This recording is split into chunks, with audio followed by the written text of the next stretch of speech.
Hi, everybody. Dion Major here, CEO of Inside Sales by Design, as well as salesclass.ai. And thank you for joining our podcast, Universal Sales Truths. We started this podcast to share stories and journeys of universal sales truths, meaning what was true to forge a relationship with clients in the past. It was true in the past and will be true today and will be true tomorrow.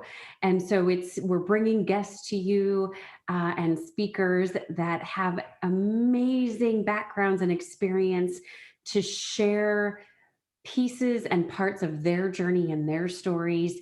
And we know that you will be inspired and you will learn something and hopefully get some folks to connect with as well and broaden your circle and your network, because that's what this life and world is all about, are the human connections we make at the end of the day. So thank you so much for joining us today. Thank you for listening to the Universal Sales Truth podcast.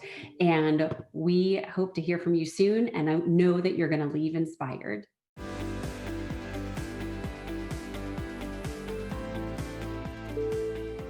All right, everybody. Thank you for joining us today for another episode of the Universal Sales Truth podcast. And we are quite confident you are enjoying our episodes. And we've got another one for you today that you're going to enjoy just as much. We've got James Bennett with us. He is amazing. He and I met years ago and through one of the local entrepreneur programs. And his story is amazing. And James, I love talking with you because you're fun. And I have to work at being fun. And so I'm a student of life, and I love being able to learn from other people. So without further ado, James, thank you for joining us today. I really appreciate it. Tell us a little bit about you and your background and your company. Tell us the story. Obviously in the last year, it's taken a much different turn, but we originally, so I'm co-founder of Firefly Team Events. I co-founded with my partner, Nadine, and we started in 2008 doing bachelor and bachelorette parties. Now, this is the thing, bachelor and bachelorette parties is not where we were experts. Like, we were actually really good at team building, but we had this idea for a business model. And it turns out bachelor and bachelorette parties are a pain in something to plan. So we then ended up, it took us a long time. I'm not gonna lie. It took us 5 years before we finally threw in the towel on our particular model. And we flipped to what we know and we love, which is team building. And we have been tremendously happy ever since, just kind of doubling every year. And we got to a point where we're really trying to grow and get up into being a national brand. And then the pandemic hits. Enter an RV, lots of alcohol, and a lot of creative problem solving. So I think we had our last in-person event on like March 13th or 15th. Within a month, we had created our first virtual program. I mean, essentially, like, we stopped and said, hey, like, what do we have in our skill set that we can bring to bear for our clients right now? So we figured out how to do virtual events. We started adding virtual events, and we actually ended up having a really, really good showing during a year where a lot of our competitors and a lot of our cohorts and other folks in the industry were not having a great year. So somehow we kept our head up by being scrappy and just hustling and problem solving, and that has carried forward. So we went pre-pandemic, we had a team of about 5, and now we just hired our 10th person. So it's going good. But if you ask my wife what I do, she says I play games with adults, which is fairly accurate. No, there's something to be said though for that. And so again, the fact that I love everything you're talking about too, James, which is, I think the word pivot was highly overused and is still highly overused. I think it's a matter of problem solving. And I think the articulation that you're really talking about is, how do we still be relevant for our customers in that other-centered mindset? How do we help? How do we serve? How do we bring what we have in our skill set that's going to help our clients during this time that is nerve-wracking and terrible and terrifying, and has the opportunity to just roll over people and companies in waves? right? And so for those of you that are listening, I encourage you to take a look at the Firefly Team Events, um, because so I'm a huge fan of tongue in cheek, and I love so much of the copy you have and the events that you have and stuff. And there is so much value in bringing together teams and having people play and engage together, right? It really can get us out of our own head. It can get us out of our own way. And it can increase communication. It can help us see each other in a different way. So that being said, when you're going from in person to virtual, what did you see as some of the benefits, or what did your clients tell you was the impact to their team? Well, so this is the thing, like going from in person to virtual, people have said we pivoted, and like you said, pivoted got used a lot, especially in the startup community. Yeah. What that word does not illustrate is the blood on the ground that happens. Like a pivot is not, oh, we just pivoted. Like it makes it sound so simple. And I use it because that's the word of it. But yeah, it's essentially take a gasoline can, pour it on everything, light it on fire, and then try and put it out with like a tiny bottle of water. Like that's a pivot, right? So there's chaos and carnage. But going from the interesting switch from us going from in person to virtual, we're really good at interacting with people. That's what we do well. We entertain people. A lot of team building is making sure that people are having fun and being entertained. Virtual, that didn't change, but what did change was our client base. So with in-person team building events, we were working with internal employee groups that are trying to improve their communication, trust, leadership, that sort of thing. With virtual, our skill set actually got applied to sales and marketing groups who were trying to reach out to their customers because they could no longer take them out to a ball game. They couldn't take them to dinner. They couldn't wine and dine them. They weren't meeting them at trade shows. So they said, how can we interact with our clients in a meaningful way that allows us to get our messaging out? And so for marketing and sales, that was very important. And so we became the de facto, like our model became the de facto way for all of our clients to interact with their customers. So that's where we ended up. Yeah. And so the impact was no longer to the employees. It was actually, we in some ways it's sales enablement. So we're enabling those salespeople to get their messaging out to their clients and customers. So we dealt far more with other people's clients and customers than we did with internal employee groups during this last year or so. Yeah. Yeah, which is something to be said for too. I think it sounds like it brought a lot of laughter and light into the world as well, and just an ability to connect when we were not able to connect in ways where we were used to. Yeah, and we've seen a shift. Like toward the beginning, it was just about escape. It was like, hey, what can I offer to my clients to bring them a little hope, a little like our magic show was one that was really popular early on. We had this VIP magic experience, but the reason it was so well loved and liked early on is that you got into that show and you forgot about everything else that was going on. Yeah. So it allowed you to disconnect from the stress of being on lockdown and all the other things that were going on. And as we've moved through and as we're coming out of lockdown, at least here in California, we came out of lockdown. Now we're seeing far more of a focus. Like our sales and marketing clients they want things where they can gift something to their customers that their customers will show up for. So that tends to be beer tasting, sake tastings, whiskey things where the customer actually receives a thing and then shows up to complete the experience, So they're not doing the game shows. They're not doing just the flat out entertainment anymore. Now it's a bit more of an interactive, so. Very cool. And so through this journey of being an entrepreneur and having your own gig, and one of the questions we always ask during our podcast is kind of these 2 to 3 pivotal moments. And again, overusing the word pivot, but we all have those moments in time where if we think about it, we're like, wow, that was the aha moment. And just this light bulb went off, this aha moment where you're like, wow, I don't want this, I want this.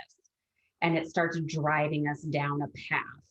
And it sounds like you've talked a little bit about some of them, but what would those be for you? Just top of mind today. No, and we're talking career-wide, not just during the pandemic, correct? Yeah, career-wide. Okay, so we'll say I'll position it as like say business owner wide Yeah. from when we started it. So I'm going to say that when we first started our business, we did not actually have a great concept of where we could get to. We started more as a lifestyle company, like, hey, this is a way that we can earn and we can be independent. But we never thought of it in terms of like how big we could grow it, because we were modeling it after other companies that we'd worked with, where it's like single owner, they don't really do huge numbers, but more than enough to be comfortable, But somewhere along the line, we started to realizing like what these other companies are doing that are national or this or that, like we can do that and we can do it better. So why can't we be the large company? So that was one moment where I was just like, this is a thing. Like we're going to set a goal to break, whatever revenue numbers, and that's what we're going to drive toward. And so that definitely shifted how we viewed everything that we were doing. We're like, this could be a thing, Other pivotal moments, all the hard questions, Dion. I know, but it makes us think. Yeah. Other pivotal moments. This one wasn't a mindset shift so much, but bringing on the first employee, specifically. So when we brought on our salesperson, and that person no longer had to be me. Yeah.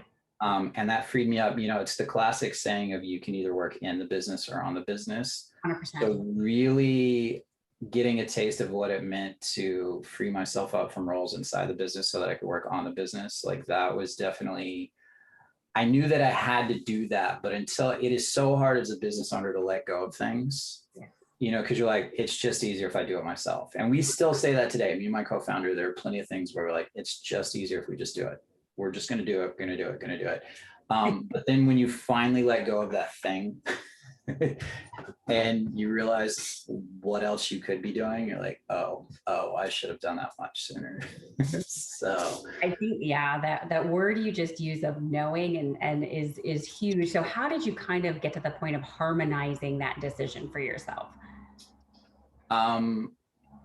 You have to, because we were small and we built up and grown slowly each year, essentially doubling in revenue each year, but our initial revenue was small, so it was a slow ramp over the first few years. But so it was getting to a point where we felt, because hiring that first person, if you don't have the money in the bank or you're not sure what your numbers are going to be, it's a risk. You have to like step off that cliff and be like, look, I'm going to go for it. But we joined the EO Accelerator, so Entrepreneurs Organization, which is a worldwide entrepreneur organization, but they have an accelerator that tries to get you up to $1 million in revenue within a certain amount of time. So we joined at the earliest time we could join, and one of the people I met in there was this guy, Fletcher, who runs a staffing company. And he kind of made the point, he's like, don't look at it as you're spending, $80,000 a year on a new hire. Really, it's just that first 2 or 3 months you got to worry about. So, it doesn't cost you $80,000 to hire somebody. It costs you $5,000 or it costs you this. And like, if you look at your bank account, you've got that. And so understanding that helped make it less scary to hire that first person in that role, Yeah. That's a really good point.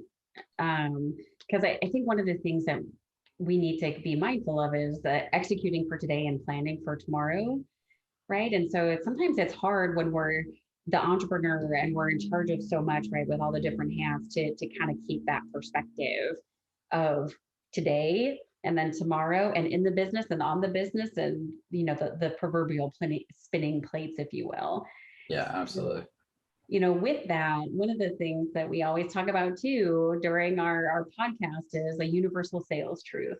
And I'm a firm believer that what was true 2,000 years ago is true today. It'll be true 2,000 years from now, James, when you and I are retired someplace and just living the good life, right?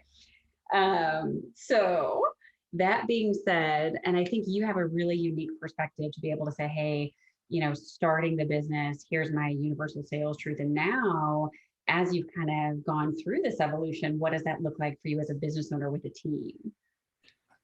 For me, the universal sales truth is actually inspired by somebody had given me advice one time that like a salesperson only sells, or they sell the most, or they have the most value when they're in front of a customer. So if that salesperson is spending all their time calling people and setting appointments and this and that, they're not earning. They make the most money. They earn the most money when they actually talk to clients because they're really good at relationships. They're really good at people, or they should be in our role. And so understanding that and then enabling that to happen is definitely a truth.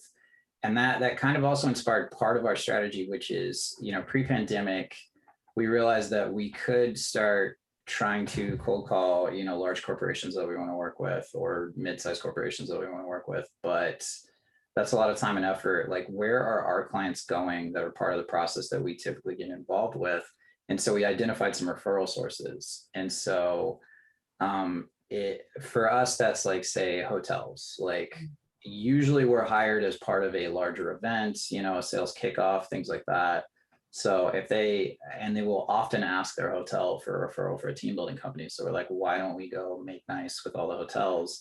And so that allowed us to magnify our impact or our intake or our inbound without a lot of work on our end. We just had to set up meetings with the hotels and build relationships with them instead of trying to call like 13. So one hotel can land me 10 clients, whereas like one client might only land me one gig. So that was it's finding those sweet spots, those referral spots, so that you don't have to work as hard, and you can do the thing that you're good at. Yeah, I think that's a really great point. And how, what is not necessarily the path of least resistance, because I think sometimes that phrase can can have a connotation of yuckiness, and doesn't necessarily bring the quality work that we all do and want to be proud of. But I think to this point is, where's a way, and I love the word you used, magnify. How can we magnify our efforts and amplify them? And so if we know what we're doing is really, really amazing and good, is there a system in place or a path in place that we can use to help? And it's a good symbiotic relationship that we can magnify these efforts and bring good quality services to an organization, right? And to your point, yes, we all do that. If we're going to have an SKO, yeah, right. They're managing one of those things is a lot. And so yeah, I was just saying, Magnify really sums that up, is like looking at your organization and figuring out where can I magnify. Yep. Or put a system in place that does magnify the ability for me to deliver results, And so in those two instances, it was, if I get an appointment setter, all of a sudden I get to get in front of more people more often, and that's where I make money. And if we make hotel relationships, then all of a sudden we get 10 referrals instead of just one. Yep. So. Absolutely. And I think the other thing you said was really important too. So as you're developing a business, like you're saying, is how do you find those paths to magnify, number one? And it's a good relationship both ways, right? That the hotel then develops that relationship as well, that says, man, if you're going to have a great event, go here, and then talk with your event planner and request Firefly events, right? So that's how that works. And so we need to put our best foot forward. And I think the other thing you talked about was really important too, is as a business leader, is how are you enabling your team then to do and execute on those universal sales truths? So can you talk a little bit more about that and kind of how you went about that? Oh gosh, Dion. I know. So for us, it was a simple for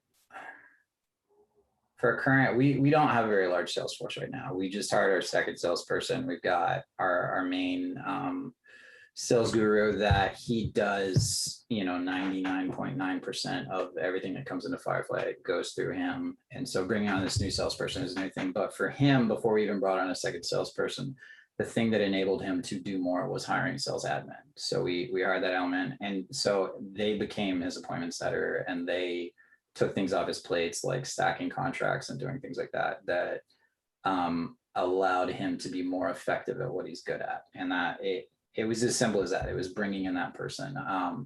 Moving forward, things that can help magnify the sales folks is getting our CRM in order, getting, like having those processes and things in place are gonna help magnify their efforts like, 1,000-fold. So Yeah. it's looking for those bottlenecks in that pipeline and figuring out, how we can release those and then magnify the effort. Yeah.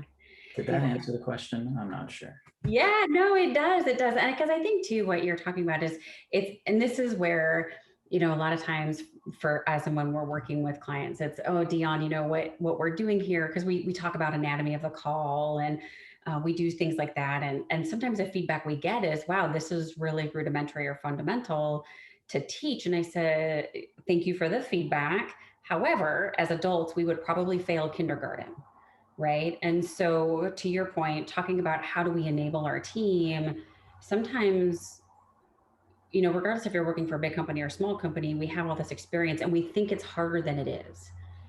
Yeah. And so, I mean, obviously, like you and I are connected, and we've actually hired you to come in and work with us. And one of the things that you left us with as part of our relationship was helping us get a better grasp and a better understanding of onboarding the next new salesperson. And that seems like a simple thing on the outset, but we wouldn't have done it like if somebody just hadn't said, hey, do this thing. Yeah. So those simple, easy things that you talk about are also easy to just not do. 100%. And like everything that is in the documentation that you gave us, absolutely we could have gone out and found it all, but there's a lot there that you pieced together in this nice. So like, I guess enabling sales was also part of that was bringing in an outside voice that could help us look at our systems and figure out some of those answers, Yeah, I think that's a really good point too, James, right? Is sometimes we need to call in the cavalry. So whether you hire somebody or you have a tribe, right? I was talking with somebody else, a colleague of mine, and they were looking at hiring their own executive coach. And I said, heck yeah, that's a great idea. What inspired you to do that? So we had that conversation. And I said, I have coaches too, right? We all have a tribe of individuals that will tell us the truth, right? Not necessarily what we want to hear. That's what our parents are for, and hopefully our loved ones, right? But we need to have these true, honest relationships where, to your point, it's easy to do the easy things and it's easy to not do the easy things. So, because easy and simple are two different things, right? So it's being able to focus in and press it and say, okay, if I'm going to think about how do I enable my team to do things and empower them, sometimes to your point, it's the discipline to sit down and do the things that we think are easy. Like, let's make a list of the friction points and what we need to do to eliminate them. And so that's, I don't care if you're, big business or small business, those are to your point, the universal sales truths as far as, hey, if our goal is X, how do we get to X? And how do we make it simple for ourselves at the end of the day and not tired? And as a business owner, there's a lot of self-reliance. There's a lot of tribal knowledge. There's a lot of this is how we've done things. Yeah. But there's also a lot of knowledge, like me as a business owner, I've never worked as a salesperson inside a large sales organization. So part of the onus for bringing somebody in from the outside is I was like, there's got to be things that I don't know that my sales guy doesn't know and that other people on my team don't know, that instead of like spending the next 2 or 3 years like digging around trying to find that, why don't we go straight to somebody who has that experience and pay for that, and bring it in and just shortcut that process. Like, why drag it out? And so I think early on in any business owner's career, they definitely do things the long way. Yeah. So, yeah. But that's one of the things that I've grown. I'm like, no, let's bring in, whether it's the executive coach, the sales consultant, the whatever it is, somebody to reprogram your CRM or database. Like, it's worth it. The time savings and the frustration savings are absolutely worth it. Absolutely. Reducing friction, reducing ramp time. What does that look like? Yeah, absolutely. And then it's a prioritization effort. So yeah, huge fan, huge fan. So thank you so much for joining us today. And I wish you all the best with your new hire and your business. And so many good things are happening. So many good things. So many good things. So many good things. It's going to be an interesting year. Absolutely. In the best way possible. So it is. I think, I'm a fan of a positive outlook, not from a naive, we're going to ignore, there are bad things, no question. But I think choosing to focus on the things that we can control, the things that are good, our own attitude, our business, our people, all that good stuff brings all the right results and energy at the end of the day. Absolutely. Yes. Thank you for having me on, Dion. Like, this is Absolutely. fun. Should we do it again, like tomorrow? Like, Well, maybe you might be onboarding some new people. Yeah. So every episode, everybody knows this if you've listened to one before. Hey, connect with me on LinkedIn if you haven't. Connect with James. Look at his company, right? We are so much better together as a community of humans that talk to one another and share stories. James, what is the best way for folks to get in touch with you? You can hit me up on LinkedIn. Easy to find James Bennett, Firefly Team Events. You can find us on any social channel at Firefly Team Events, / Firefly Team Events, or you can check out our website, fireflyteamevents.com. Yeah, you can come knock on my door. You can send me cookies. Send me whatever you want.